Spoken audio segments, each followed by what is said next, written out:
నమస్కారం పెద్దమ్మ. ఏం పేరు మీ పేరు? సీతమ్మ. సీతమ్మ. ఏం చేస్తుంటావమ్మా? నేనా ఏ ఖాళీయే. మరి నెక్స్ట్ ఎలక్షన్స్ వస్తున్నాయి ఆంధ్రాలో, ఎలా ఉంటుంది? జగనా? జగన్కే ఓటు. ఎందుకు వేస్తారు జగన్కి ఓటు? జగన్ అంటే పెన్షన్ ఇస్తాడు, ఇల్లు గ్యాండ్లు ఇస్తాడు, ఇల్లు మీద గ్యాండ్లు ఇస్తాడు.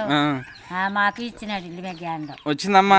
మరి ఇంతకుముందు ఎప్పుడు పెట్టుకోలేదా ఇల్లు గ్రాండ్? పెట్టుకున్నా రాలేదు, పెట్టాం కానీ రాలేదు. ఎందుకు రాలేదమ్మా? ఏమో చంద్రబాబు నాయుడు ఉన్నప్పుడు ఇట్టాం, రాలేదా? ఇప్పుడు వచ్చిందా? ఇప్పుడు వచ్చింది. అలాగే మరి ఇల్లే ఇల్లు కట్టుకుంటున్నారమ్మా? కట్టేశాను. కట్టేశారా?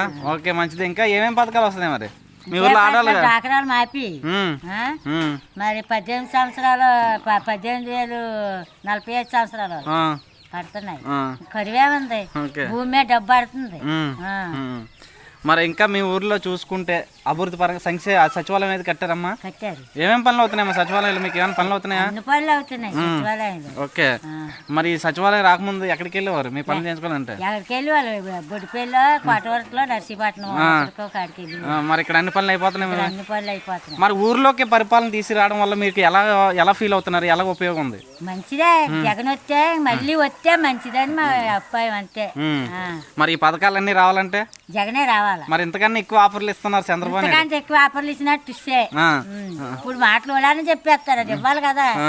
ఇప్పుడు మాటలు చెప్పేస్తారు, మరి ఇవ్వాలి కదా. ఓకే, ఇంతకుముందు డాక్టర్లు మాఫీలు చేస్తామన్నారు, మాకు ఆ మాఫీలు లేవు, ఏవి లేవు, ఏవి పడలేదు. ఇప్పుడు అయ్యాయమ్మా డాక్టర్ అవుతున్నాయి. ఓకే, అలాగే మరి మీకు పెన్షన్ వస్తుందా? ఎంత వస్తుందమ్మా? 3 వాలంటీర్లు ఇంటింటి తెచ్చేస్తున్నారా? మరి పెన్షన్ తీసుకోవాలంటే ముందు ఎక్కడ తీసుకుంటేవారు? అక్కడికి వెళ్ళిపోవాలి, 200 పెన్షన్ అక్కడికి వెళ్ళిపోవాలి.